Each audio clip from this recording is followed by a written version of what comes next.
Ready? Yeah. Hi, everyone. This is Heather Dreves with Central Lending. I'm here with Kade today, Kade Palmer, and we are out of North Idaho. For those of you that don't know where that is, we are in a town called Coeur d'Alene, Idaho, near Spokane, Washington. So just about on the farthest end of the United States as our main office in Lakeland, Florida. So we're happy to be here. Welcome, Kade. Yeah, we're in the new studio. Yeah. If you guys shoot us a comment, make sure you can hear us so we're not just doing this and talk for an hour and nothing's recorded. We'd love to hear where you guys are dialing in from. So if you feel so inclined, give us a shout out in the comment section. Let us know where you're at. If you guys are having any audio issues, please also feel free to put that in the comment section, and we will do our best. And when I say we, I mean Kade. Just like when I'm at home and I tell my husband, oh, we're going to do these projects. He's like, you mean I'm going to do it. Kade is the tech expert here, and so he keeps us all sorted out. But yeah, we're in our new studio. We just moved offices, about 2 months ago? Yep. And pretty excited. I think our last office was a 10 by 10 office with both of us in here. And so now we have this nice studio, and maybe next time we do the presentation, we'll take you out into the atrium part of our building. That would be kind of cool. We've got a lazy river and a waterfall right outside this door. Kade has been told he's not allowed to float in the lazy river. Yeah, so I asked. It was the first thing I asked. I was shut down immediately. But glad to have you guys here. We are going to be consistent with this presentation. We're going to have some guests on it from time to time. And we'd always love your feedback as far as like topics and things you'd like us to talk about. We want it to be valuable to you guys. Also, we want this to be interactive. It is not our goal to get up here and present a boring PowerPoint. We want to talk about things that you guys have interest in. So always feel free to give us some feedback on that. A couple housekeeping items. So this presentation, podcast, webinar, whatever we're going to call it, this is going to occur on the fourth Thursday of every month. So next month in July, it is going to be on the 23rd. So we're going to try to focus on things in this our presentation that focus mainly around passive investing. So investing in alternative investments, notes. We're going to probably have some people on talking about self-directed IRAs at some point, I think. We may even have 2 mics. Yeah, it'll get better and better over time. And then another couple housekeeping items. July 9th. For those of you folks that have interest in attending a presentation with content around loan originations, July 9th is going to be your opportunity for that. So all of our brokers and active real estate investors that are here right now, you can join us again July 9th. That'll probably be someone from our sales team, not Kade and I. And then on July 13th, you don't want to miss it. Our CEO is going to do his quarterly town hall, Andrew Boscia.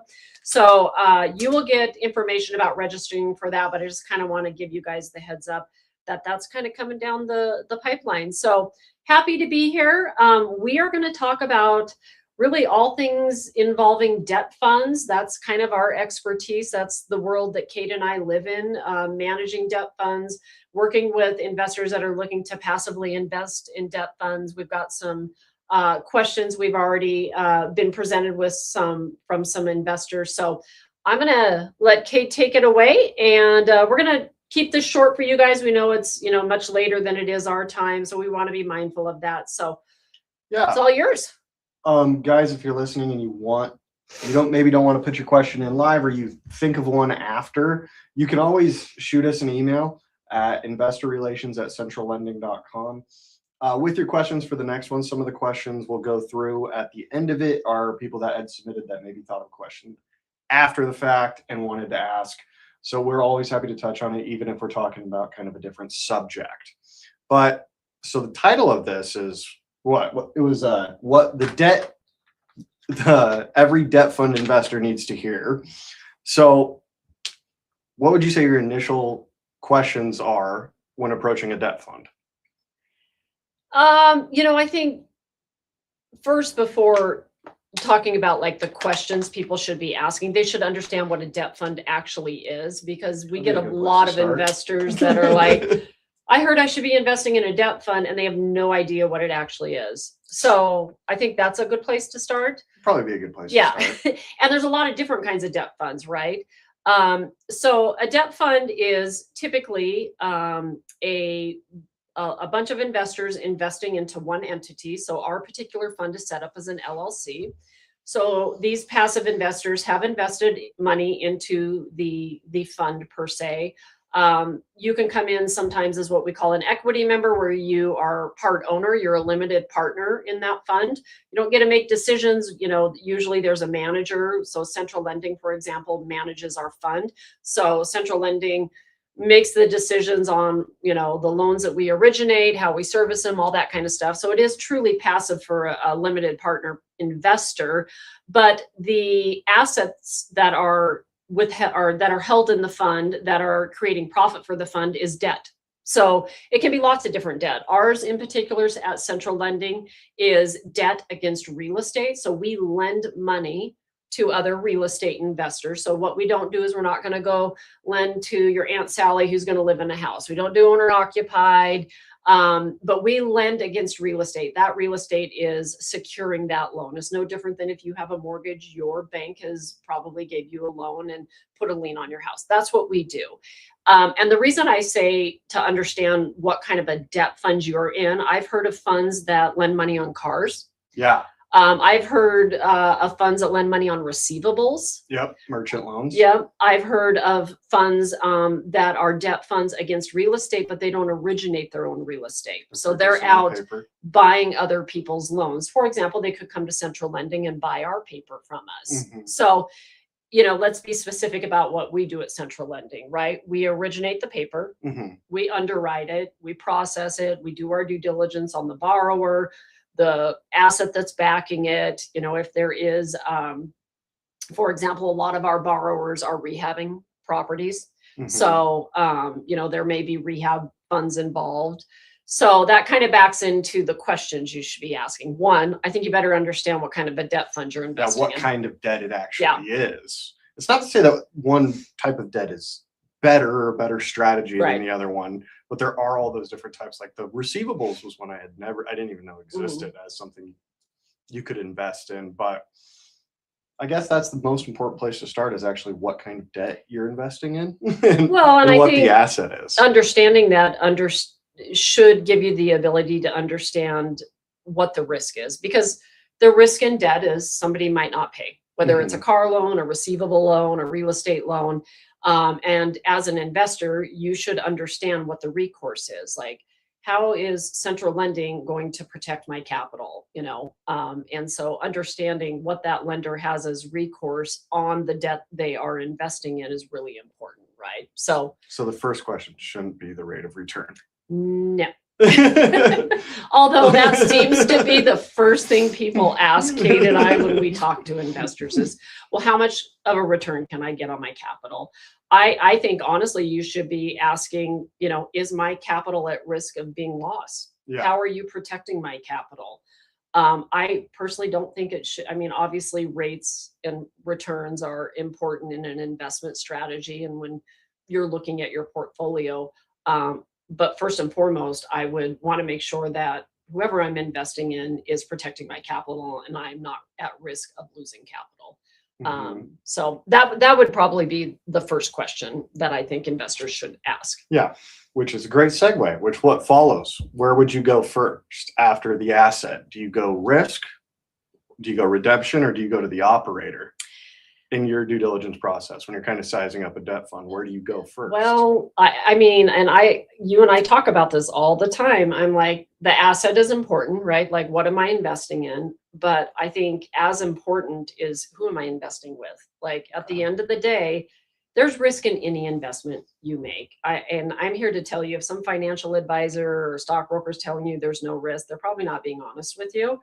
But I think you also, as important as the asset, should understand who that operator is and what they're going to do when things don't go right. Yeah. Because that's the risk, Not when it's all going perfectly. Right. What's happened is when it went sideways, like, Have you been through a market Yeah. cycle? What is it, your track record kind of looking, which is what I assumed you were going to say, because I feel like the most common question I get asked from investors is, how long have you been in business? Yep. And when did you start?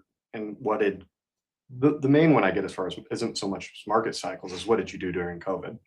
Yeah, that comes up a lot. Yeah, especially in originations or anybody purchasing real estate because it's just such a funky time. But I mean, would you say that a shorter, like having a shorter track record is necessarily not a great thing, or is it something you would dig deeper into, like 3 years? It would be a flag for me. It wouldn't be a hard no that they didn't have a track record, but I would want to find out more, right? Like, I think track record is not just it's not just a certain amount of years, right? It's what other cycles in the market did you go through? And one of the questions you should ask is, tell me about a time things didn't go as planned and how you guys handled it. I'll tell you this much. I was managing a debt fund during COVID and it was not fun. Right? Capital markets shut off overnight. And we got skinny as an organization. It was not central lending, but just, to speak to my experience. And we just kind of buckled down and we kept borrowers paying something. A lot of the borrowers at that time were rehabbing properties, had properties on the market, and everything just stopped. Counties weren't approving permits. Everything was just at a standstill. So we, just speaking from my experience, we worked with those borrowers and said, hey, listen, we know your payment is $800 a month. I'm just using these as an example. Yeah. Pay us $100 a month so that we're still they're still aware they have this obligation. And to be honest, once things opened up, we foreclosed on very few of those. We kind of limped them along. Those are conversations I would want to hear from an operator, is like, how did you handle a situation that didn't go as planned? Yeah. Because, that's the reality is, you may have a situation where a borrower doesn't pay you. What do you do? How do you resolve that?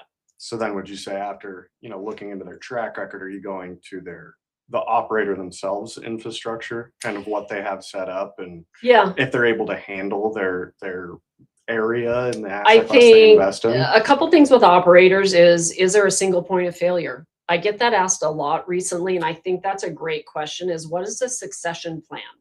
We obviously, central lending had a founder. Andrew was, the mastermind of this. But a lot of people recently have started asking, because I think they've been burned by other operators where the original founder, has health issues or, for whatever reason is out of the picture. What does the team look like? It takes a team. I don't think people understand, central lending is quite robust, and there's a lot of working parts to it. And at the end of the day, if Heather goes away or Andrew goes away or Kade goes away, what does that look like?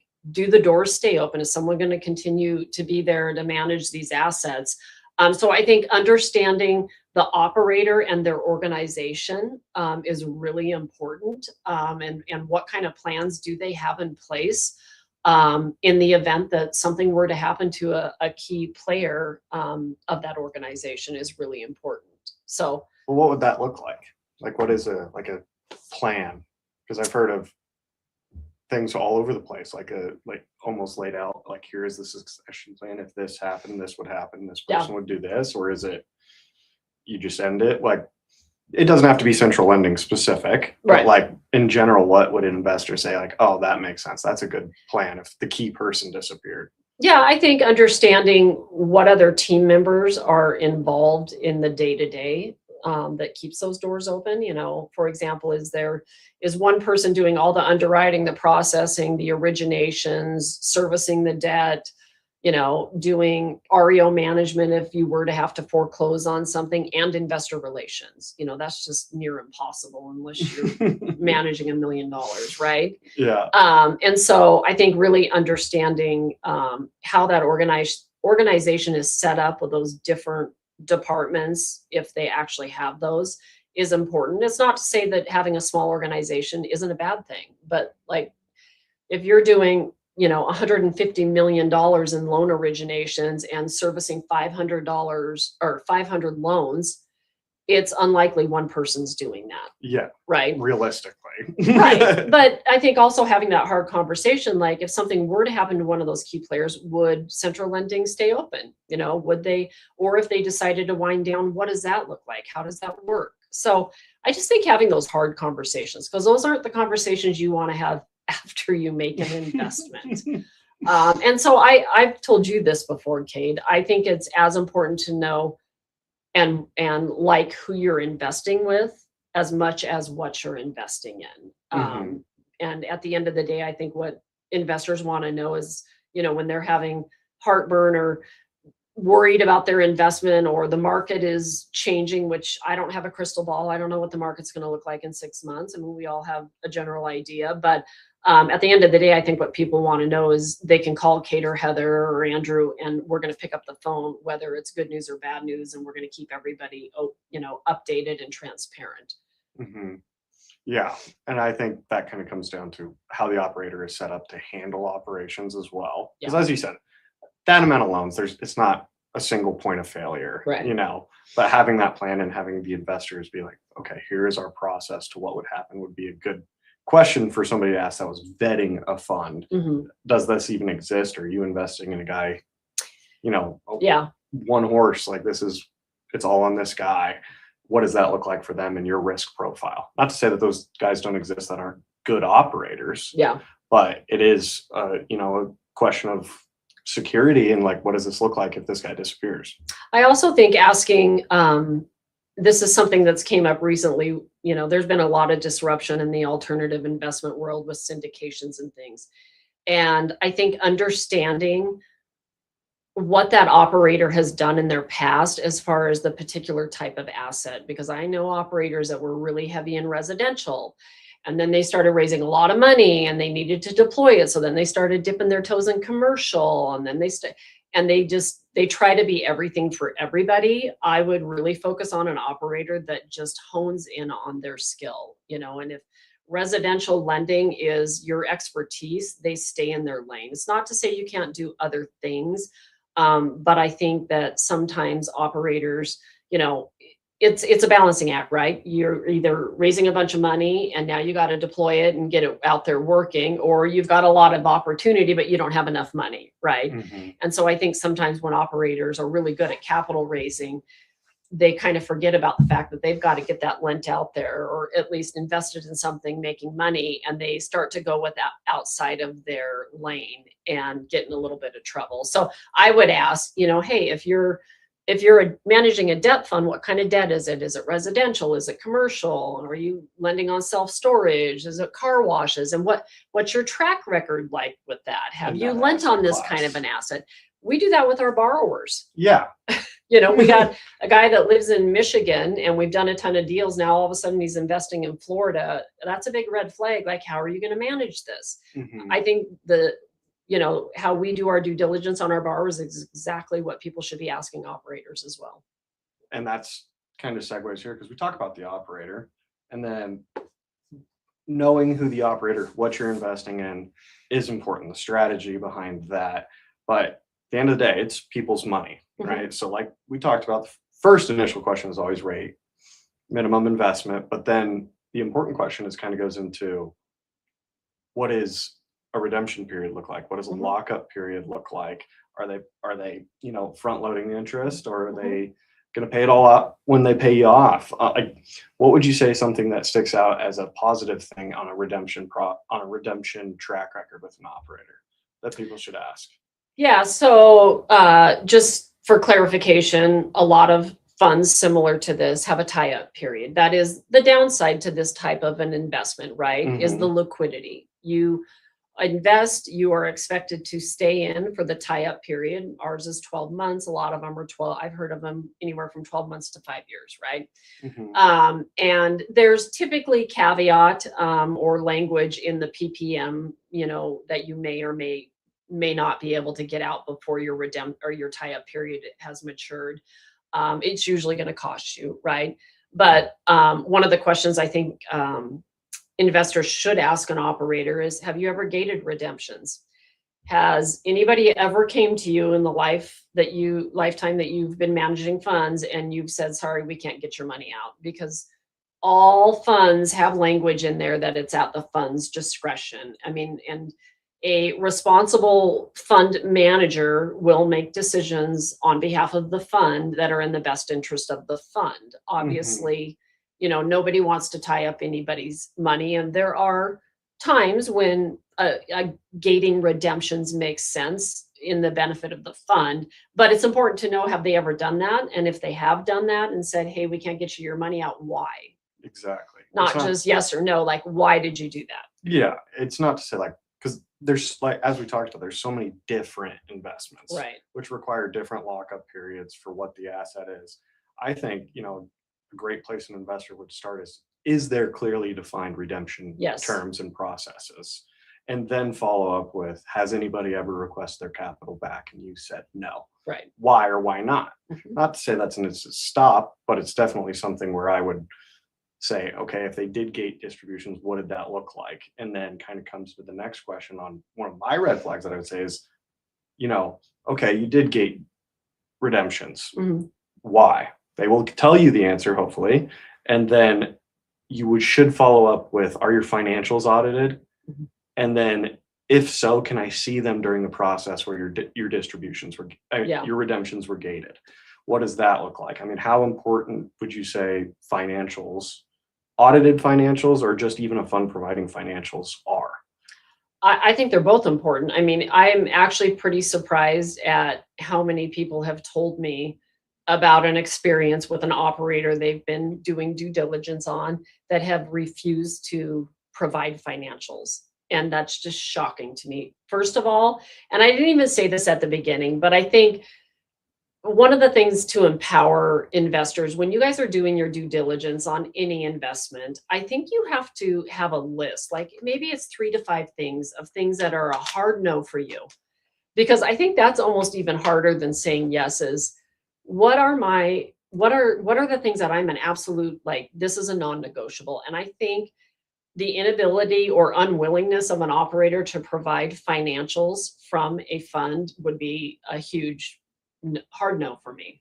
I think next, audited financials are better. They are not necessarily required. Not every fund has audited financials, but they don't hurt. This is a third party that comes in once a year and audits the financials and gives us an opinion. Now, one of the things I'll warn people about is 12 months can go by and a lot can happen with a fund's financials. And, as an investor, you may make an investment in January or February, and you're not going to get audited financials for that year until the following year. We take it a next step, and we actually have a third-party fund administrator. So third-party oversight in general, whether that's fund administration, audited financials, third-party evaluators going out telling us what their opinion of the value is, third parties going out, making sure our borrowers are doing their work on their properties before we're dispersing rehab funds. I don't think third party oversight from any aspect of that can hurt. No. But I would be a hard no if an operator said, hey, we don't want to provide you with our financials. That's a problem for me. So that would be your first non-negotiable. That's a non-negotiable. And then, so would you say, so that's then is the third party admin, would you say investors could look at that? I mean, I think there's positives and negatives. I mean, if they're Yeah. at the place where they have a full internal team, Right. is that necessarily a non-negotiable, or would you say it's just something to look at? I would look further. I would be asking, like, internally, how are you staffed up to not need a third party fund administrator? I mean, my previous firm had a very robust accounting team, a CFO, a controller, like, those are experts that come with a price, right? So not all companies are set up to be able to, pay that. So I think if there was the infrastructure internally, I wouldn't have a huge issue with it. And I would want to see the financials and see how detailed they are and how often they are kept. But again, a third party doesn't hurt. And this kind of is very specific to debt funds, but I think did an interview. You were interviewed when this was a question that was asked, along with audited financials or just financials, is a loan tape. Yeah. Like for a debt fund, how important is it to see their loan tape? So what he's referring to as a loan tape is, let's say our fund has 200 loans in it, active loans that are not paid off, that are actively making payments. A loan tape would identify a lot of things for you, right? Where the property is, what the loan amount was, what the term of the loan is, whether it's current, when it matures, whether it's a defaulted note, all those types of things. And I think there's tons of value in that. I would start, yeah, I mean, most people don't really know what they're looking at, but what I would start with is what does your portfolio look like? How is it performing? If they're like, nope, everybody pays is perfect, I would dig a little deeper, because this is the lending world. Banks don't even have a perfect portfolio, right? So I would start there first before a loan tape. I mean, if you're a really detailed person and you know exactly what you're looking at, maybe it makes sense. It'll also tell you geographically where they're lending. So we were recently interviewed, Andrew and I, for a community, Passamaquoddy. Some of you guys have heard of them. And one of the things that came up, and I think this is a great question in regards to like your portfolio, is what does concentration look like? Yeah. And concentration can be two things, right? It's like geographically, are you only lending in one area? Or also, concentration can refer, and this is a great question because I know some debt funds have gotten in a lot of trouble lending to primarily one borrower. What does that look like? How do you guys manage that? Because what you don't want to do is get overextended with a borrower in one particular area and they go sideways, and now you have 75% of your portfolio not performing. So I think asking for portfolio stats, default rates, default rates, the amount of loans that have matured and not paid off, that's sometimes an indicator of issues. Also, I would also ask some stats of like a typical loan, like what's your minimum loan or what's your average loan size? What's the average credit score of your borrower? What's the average amount of deals or track record of your borrowers? So some of that stats I think could get me past asking for a loan tape. But to your point, like, I don't know that a lot of people know what they're looking at with the loan tape. I think it's just the ability and transparency. You got a question here. So how long, it's from Brian, how long has Central Lending been doing business in its current format, and have investors ever lost their principal? Good question, Brian. So Central Lending has been around since 2016, actively managing funds since 2017. And we have had no principal loss to investors, nor have we ever gated redemptions either. Thank you, Brian, for the question. But speaking on the loan tip, I think the heart of that is transparency, right? Like, are they willing? Are they willing to share that kind of information? And yeah. I mean, I think some investors, when I send them our financials, they're not expecting the 300-page document that they do get. They're expecting like a one-page thing. It's a lot of information to look at, but I think it kind of comes to the transparency of the operator. And it's kind of one thing that you talk about even with me when we are looking at new investors to come on is, are we aligned? Yeah. Like on strategy and principles and what that looks like. I mean, I think you kind of speak on this because I know it's a big touching point for you. Like what an alignment looks like between an operator and an investor. Like what does alignment look like? I think, we talk about this a lot. And I tell clients, like, listen, and, I'll have an hour-long conversation with each of our clients before they invest. And we want our investors to be a good fit for us as much as we want to be a good fit for them, right? And I think expectations, like understanding right up front, this is an example, communication, right? Yeah.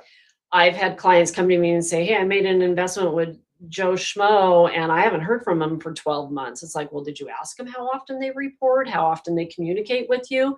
If I get an investor that's like, listen, I want a weekly update from you every week of how the fund's doing, that's not realistic. And that would not be an alignment.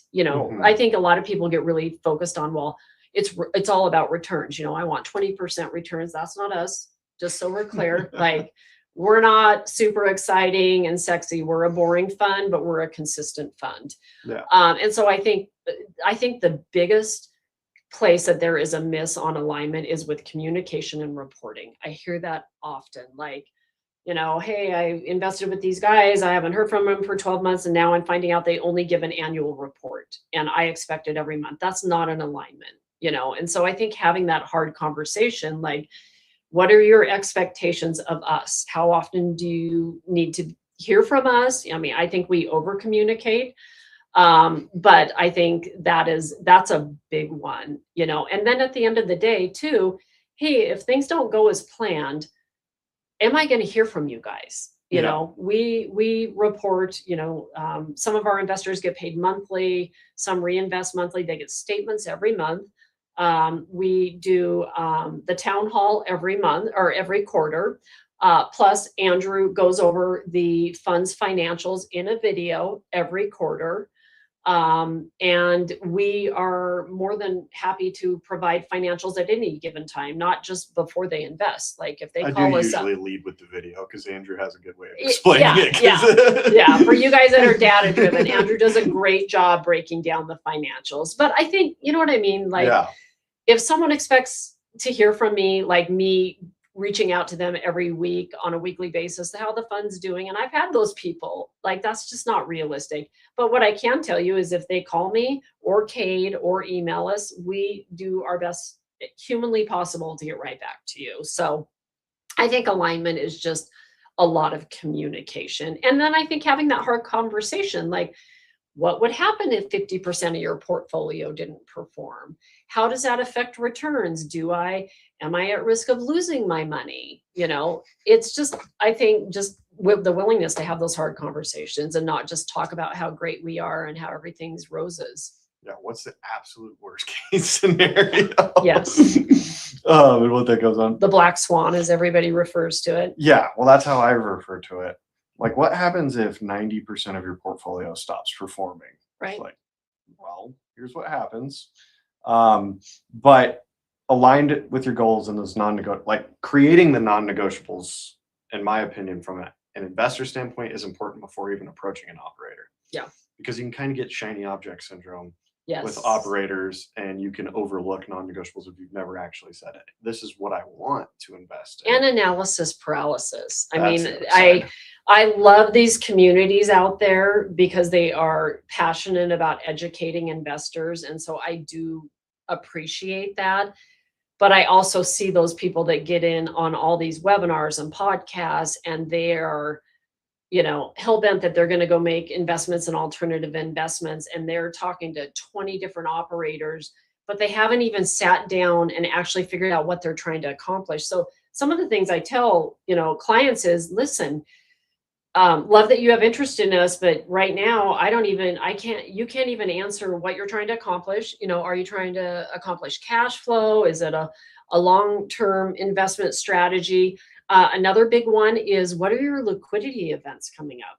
I've had people say, we want to sign up for a 5-year loan. And by the way, in 2 years, we've got a kid going in college. We need access to that. Well, you should be putting that in a 5-year commitment, you know, so understanding your liquidity, understanding what kind of dollars you're investing. Is this cash and personal funds?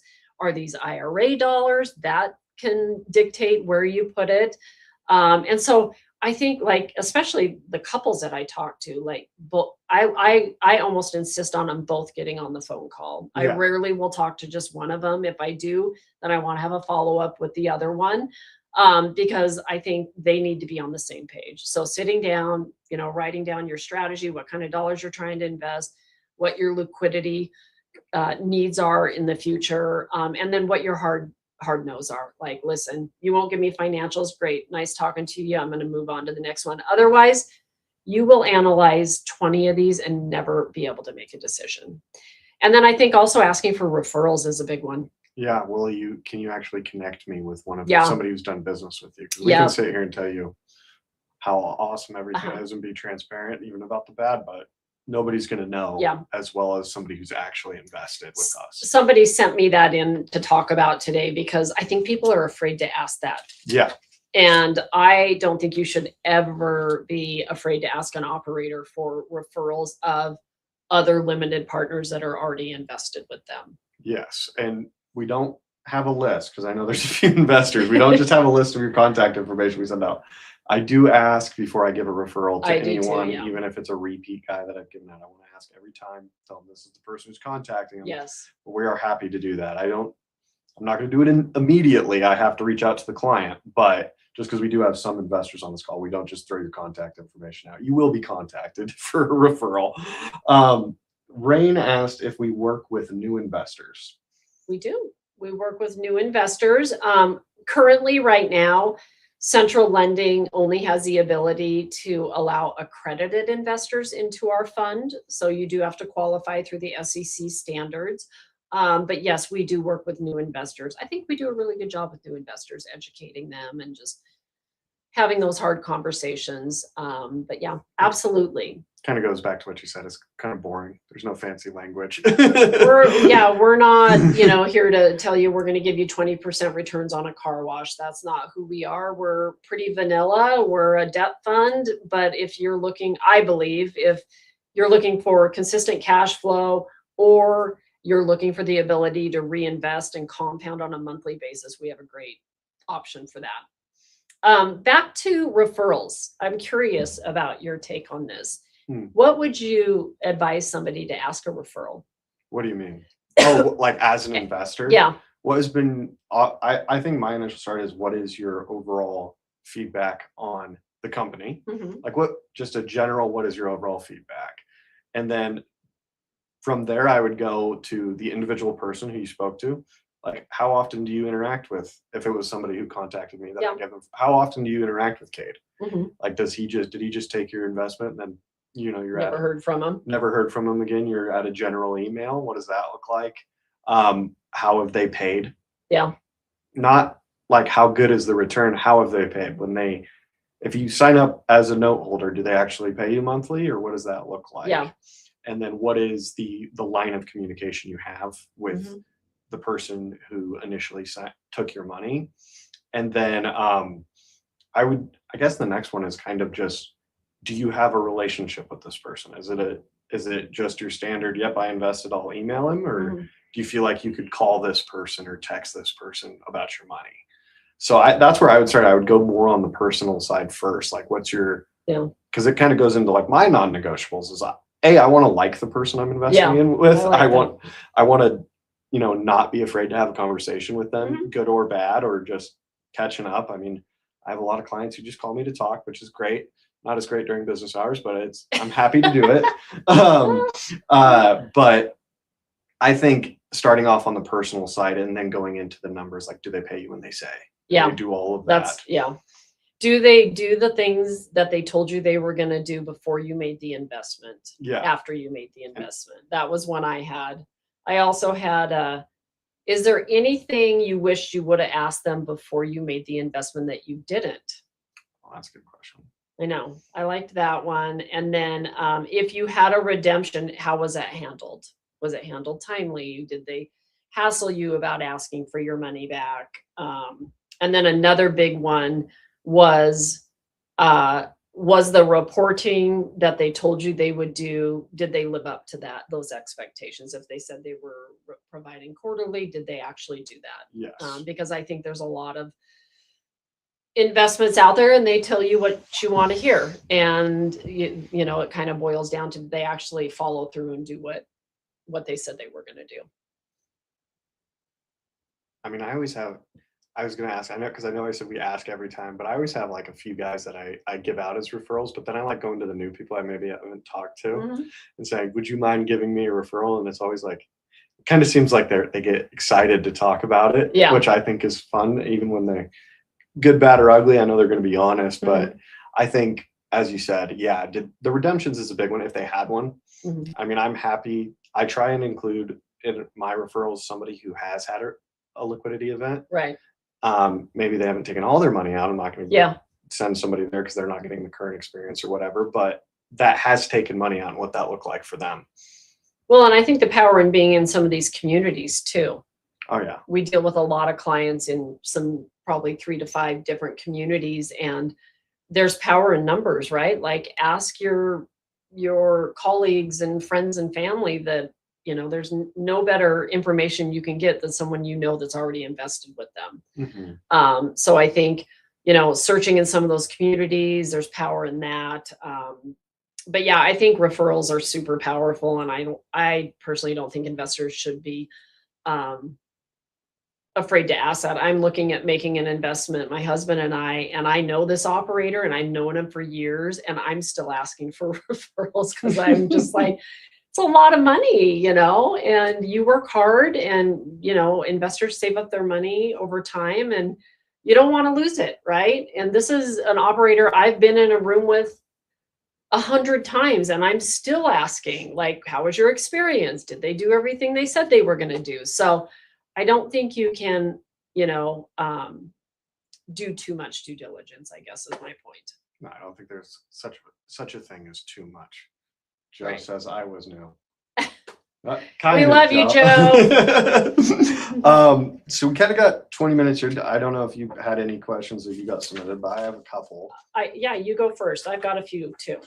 Um, And put any questions in that we have not addressed. We're going to kind of start to wrap this up. We know some of you guys, it's the evening. It's only 2:45 for us here in North Idaho, but we want to be mindful of everybody's time. Good to see you, David.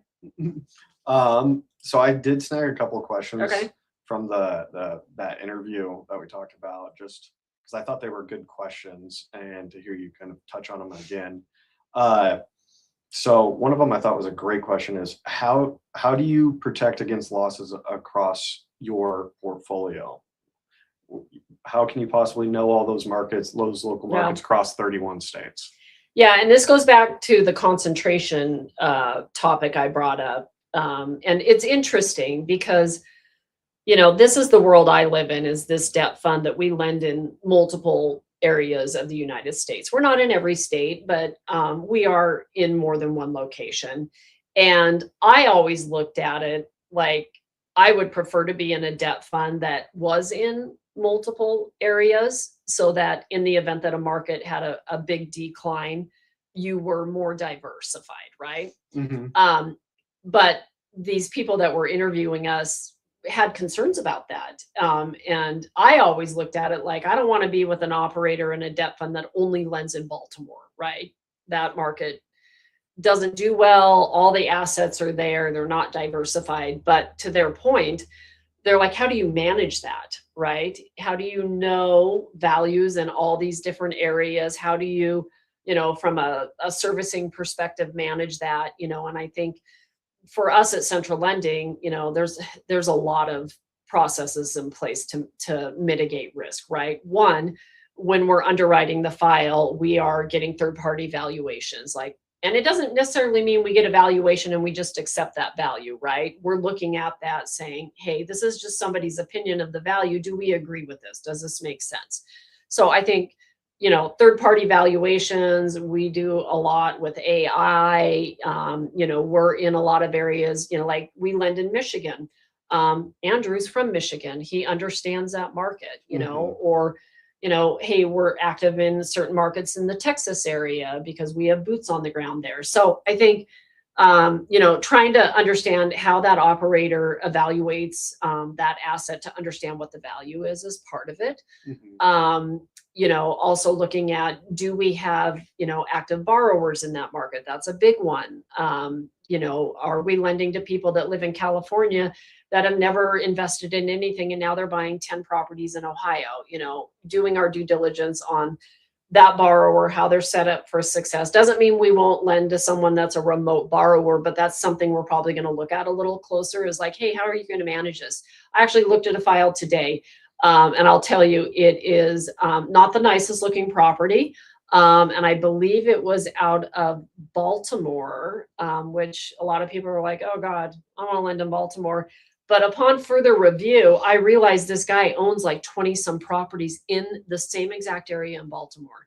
that deal makes sense to me, right? Yeah, he's got a good pulse He's- on the market. He's got proof of concept. He's there. He's boots Yeah. on the ground there. Just because it's not somewhere we would live, and we look at the property and it's like, wow, ugh, the deal made sense. So I Yeah. think back to your question is, looking at that, then also after you close a loan, how is that operator managing those assets? Are Yeah. they sending it off to a third party FCI and they never talk to the borrower? I mean, we internally have a pretty robust servicing team, and that's everything from making sure borrowers are making their payments, paying their taxes, paying their insurance. We have an amazing construction draw management team that makes sure our borrowers are getting their projects done, that we're not releasing draws for work that hasn't been completed. We meet with that team twice a week and we talk about all the assets. Hey, these are the ones having some challenges. Obviously the ones that are performing, we don't talk a lot about, but like, what does that look like internally in the event that they do have problems? Like just the infrastructure. Yeah, the infrastructure. It goes back to the team. Yeah, exactly. And yes, to the question here, Jackson, we will send out a replay, just so you know. So you'll get a recorded version of this as well. Just to answer that, I wanted to answer because you said you were driving. You have loans that go into default. It was important for me to understand. Joe says, you will have loans that go into default. It was important for me to understand what you guys do when this happens. Central lending's default rate and actions that you could take from this happens. So he's asking, because it was a question he asked when he started with us, is what is our default rate and what happens when a loan defaults? Right. So one of the components to understand about our debt fund is some debt funds, I'm just using these as round numbers, have $10 million in it, right? Mm-hmm. And they go out and they originate $10 million in paper, and they don't originate anything else till somebody pays off. So they own it for what we call the life of the loan, right? Mm-hmm. Whether that's a 3-month loan or a 12-month loan. They don't get to originate anything new until somebody pays off. Which means when that loan goes in default, they're not receiving interest payments. They may have to technically foreclose, right? They lose that monthly cash flow. Hopefully the deal's underwritten well enough with enough equity that they're not going to lose principal, but they lose cash flow. Yeah. Central Lending's debt fund is unique in the sense that we probably what we call sell off our debt, at least I'd say 75-80% of it. So If not we more. close a loan, we've got $30 million in a fund, and in 1 year we may originate $100 million in debt because we close it and we sell it off. The benefit to the fund is a couple things. When we sell that paper or that asset off, the fund gets all of its principal back.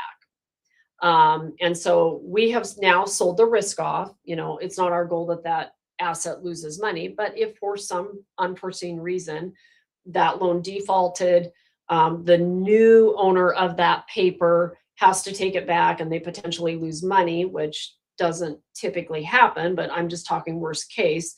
That is not risk the fund has anymore. The benefit to the fund is, 1, we sell the risk off. 2, we keep an interest strip. So we aggregate these loans. So we might charge Kade 12% to lend him money to go fix and flip a house.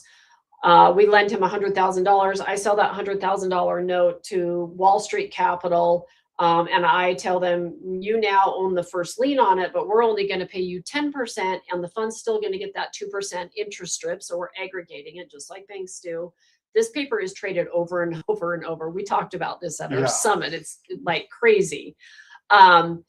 But again, the risk is sold off. We would be out that 2% interest strip, right? But we've already got our $100,000 back, and we're out there, and we've probably redeployed that 10 times over in a year, right? Yeah, and I think an important note on that is saying that we don't underwrite these loans just to sell them. No, we don't. We underwrite them like we're going to keep them. But back to Joe's question is, what does default look like? So like I mentioned, internally, we have a servicing team.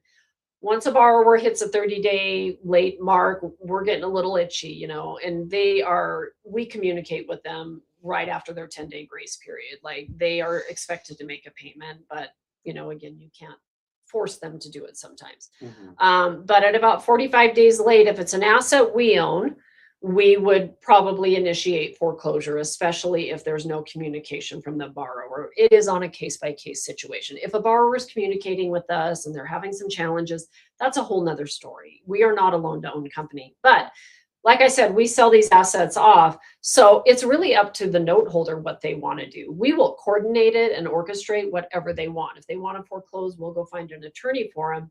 But ultimately, if it is an asset we have sold, it is up to that current note holder, the person, the entity that owns that lien, as far as what they want to do. And most of the time, because we don't typically go above a 70% loan to value, there's a lot of equity. Lenders don't mess around. They'll start to foreclose. That's kind of the name of the game. But as you mentioned, we're not loan to own. Our No. initial reflex is to get the loan paying again. Yes. That's the first, of course, first process we're going to take. And then in regards to historic default rate, like in Joe's question, our historic default rate is extremely low. Mhm. It varies on a month-to-month basis, as all lenders do, but historically very low. And it kind of ties into this question, is the reason that it is historically low is hard money, and you can kind of speak to it with your industry experience, selling to these large capital Yeah. aggregators is not, it's common, but it's not, you don't see every hard money No. lender selling loans to these institutional providers. And maybe you can speak to us why Yeah. it's not a common thing and what that does for the business. Yeah. Being aligned with institutional capital is pretty powerful because it's big dollars, right? Yeah. But it also comes with challenges because they're very restrictive. I mean, they essentially want private money rates, but bank quality paper, right? They want good borrowers. They want track records. They want money down. And so we follow that capital. We underwrite to their credit box. You know, if we get a call from one of our capital partners and they're like, listen, we're not buying assets in that particular market, that's something we're going to probably look hard at, you know. But we do underwrite really quality paper because of these partnerships we have, and we value those because it allows us to do a lot of volume.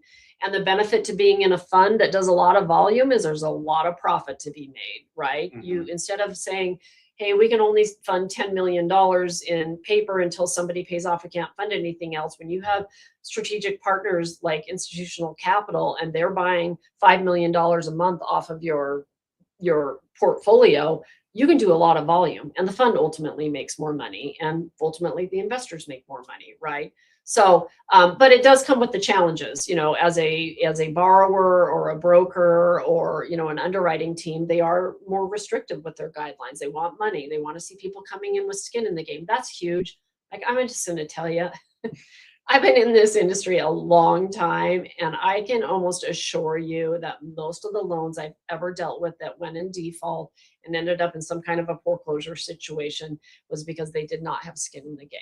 Yeah. Even if they put money down, I bet you if you backtracked on those defaulted loans, it was probably somebody's money they borrowed. It wasn't their own. That's You know, something. Yeah. it's a bank statement that you saw that they had, you know, ending balance of $300, and then all of a sudden they brought in $50,000 to closing. It's like, okay, where did that come from? Doesn't mean to say that you can't do that or that's not a good strategy, but you know, when borrowers have skin in the transaction and something to lose, most of the time, if they have challenges, they will figure out a solution. Yeah. And I think kind of to Joe's question that he had asked me initially on when we spoke is that just because we sell and underwrite to their guidelines to, you know, satisfy our partners, Mhm. is that does not mean that like we are completely out of the option for other Right. deals that may ultimately, where I'm going with this is we do decide what loans we close. Yes. It's not based on the capital partners. Of course, we want to underwrite Right. for what you said, but we still close the loans based on our guidelines as well, which may meet the institutional providers box, and sometimes it may just be not what they're looking for, but it's what we like, Yeah. Well, it's a gut check, right? Does the deal make sense? like the Baltimore one. Yes. At first, I was like, oh my gosh. Yeah. What? This is, we're kind of down to like 5 minutes here, but I did have one question. It's your favorite question. This is from a Passive Pockets community member. Is how does this fund specifically treat IRA money? Can it take it? Yep. And what is it? How does it work with IRA money as an equity partner or a fixed rate holder? Absolutely. So first, if you do not have a self-directed IRA, get with Kate and I. We will give you some referrals for some great custodians and educate yourself about this. This is a way to grow wealth tax deferred or even tax free if it's with a Roth. You have the ability to, if you have an old 401k, you left your employer, your 401k is still sitting there, you have the ability to move that 401k and roll it into a self-directed account. And start deploying it in alternative investments. So I'll get off my soapbox about that, but they're just that powerful. Yes, our fund at Central Lending is open to IRA dollars. The key to that is it has to be with a custodian that allows you to invest in alternative investments. I don't know about you, but I've gotten a lot of calls in the last 12 months. Oh, Fidelity says they're self-directed. And I'm like, are they really? They're self-directed that you get to pick and choose off their platform and only off their platform, but they truly self-directed. There's so many things you can do, but there are some prohibited transactions. That's why I encourage people to get with a custodian, because you can't go lend money to your kids. You can get in big trouble for certain things, but self-directeds are powerful. You can buy real estate in them. You can buy notes. You can invest in funds like we offer. But what I will warn people is there is a scary thing out there called UBIT, unintended business income tax. If a fund leverages their fund, and I'm not going to get into the weeds with that, but it is a strategy for fund managers. You can leverage your fund assets. You can go borrow money at 5 and 6% and go deploy it at 12. It is a powerful strategy. Again, just like banks do. Just like banks do. But it can create what they call UBIT tax if you are an equity member. It's not as scary as it sounds. People get freaked out about it because they don't understand it. Get with a custodian, message Kate or I, and we'll get you with the right people. But if you come in our fund as a fixed rate note holder, you don't have concerns with that. Also, one thing to think about is I get people with IRA dollars. Oh, I invested with Joe Schmo and he's paying me every month, but I can't reinvest my earnings. And so now I get paid $1,000 every month and it's sitting in my IRA account doing nothing. Find an investment or an operator where you can invest smaller dollars, or you can reinvest your earnings, especially if you're not at the age where you can withdraw your IRA anyways. Yes. So strange on the no reinvestments. I understand it, but we're not in the business of saying no. No.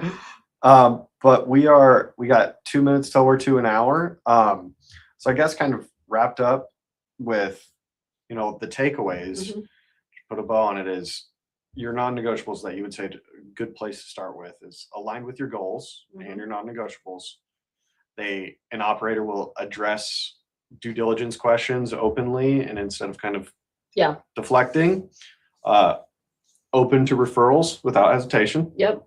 And then I think you didn't say this directly, but I think it was the underlying message of having the conversation like we have with investors is the operator will want to understand your portfolio and where they sit, not for advice, but just to see if it's in alignment with the operator. Yeah, I think as an operator, because again, and I didn't say this at the beginning, we don't give financial advice. We're not financial advisors. Kate and I aren't going to sit down and look at your whole portfolio. We know people that do that, happy to refer you, but Central Lending does not give financial advice. But I think understanding what a client is trying to accomplish is really important for an operator, and they should care about that. They shouldn't just get on the phone and blab their big mouth about everything they do and never ask you a question about who you are or what you're trying to accomplish. So I think just being in alignment also with communication expectations, things like that. I think you need to make sure you are asking those questions like, hey, if I have a concern or a question, you're going to pick up the phone. Who am I going to talk to? Just being in alignment, I think, is just really important. And we've had clients. I think Kate and I both have had clients where we're like, I don't think we're a good fit for you. I mean, we flat out told people I'd rather have that hard conversation up front than have that 6 months after we receive somebody's money and have somebody unhappy. Yes. When are we? What's the Okay, cadence so for doing here's this? some reminders. Again, we're going to do this on the fourth Thursday of every month. So me and Kate will be back here. We might have a special treat for you. We haven't confirmed this yet, but we will be back here on July 23rd. And then a couple other important dates, July 9th. That is our next loan origination presentation. I'm not quite sure if we're going to have our sales manager or one of our senior account executives do that, but all of you folks that want to learn or hear more about, how we originate files, how we look at that, that is July 9th. And then another big reminder, July 13th is our town hall. Andrew is we do that every quarter. You guys should attend. It's just really like a high level, how Central Lending's doing, kind of a market update, how we did. So that is July 13th. And then a couple other things. If you guys registered or are on here, you will automatically get a replay of this. Somebody mentioned that in the comments. And then we're also going to send out a one-page due diligence guide for attending. You guys will all get that. But we want to grow this community. That's a big goal for us. And so if you have friends, family, colleagues, other investors in your groups, let us know. We can get them on the registration email list. And then we want your guys' feedback on topics too. We want this to be relevant. We want you guys to find value in this. It's not our goal for Kate and I just to get up here and blab our mouths. It also helps with topics. Yeah. No, but we want them to be important topics to you guys. So we'll have some guests on it from time to time. And so give us your ideas, I guess, is my point. I think is there a link in there to register? Oh, yeah. So you can schedule a call with us. They put the link in there for our calendars. And do you want to give them our contact info? Yeah, you guys can shoot us you can shoot us an email at investorrelations@centrallending.com. It's a good place just for your questions, or you can reach out to me directly. It's Kade@centrallending.com, and I'd be happy to answer any questions. Just because this is live, I don't want to shout out my cell phone number. But most investors do have my cell phone's number, and it might live on our YouTube forever, so I don't want my cell phone. But if you reach out to me, it's in my email signature, and you'll get it. But yeah, that you can. That is our email there. That's popping up on the screen, and then yes, if you want to schedule a call, that is the link directly. It's in the chat. You can schedule a call with us, and I can also take your questions there. You can email me for the next topic. And if you're in our neck of the woods, let us know. We'd love to have you come by the office, or if you're in Lakeland, also let us know as well. You guys can go in and see the team there. Kate and I go there from time to time. So we always love in person, do dinner, do lunch, whatever. So, but we thank you guys. We appreciate you guys tuning in today. And we look forward to making this a regular thing. Yes. And we'll get another mic, and it'll be like a whole. You'll just see it upgrade. Kate, this whole thing's a thing. Like you guys are gonna have lights and mics, and be like a real Kate's podcast. Gonna really dial it in. We're not going Joe Rogan style. All right. Well, thank you guys for joining. We'll see you next time.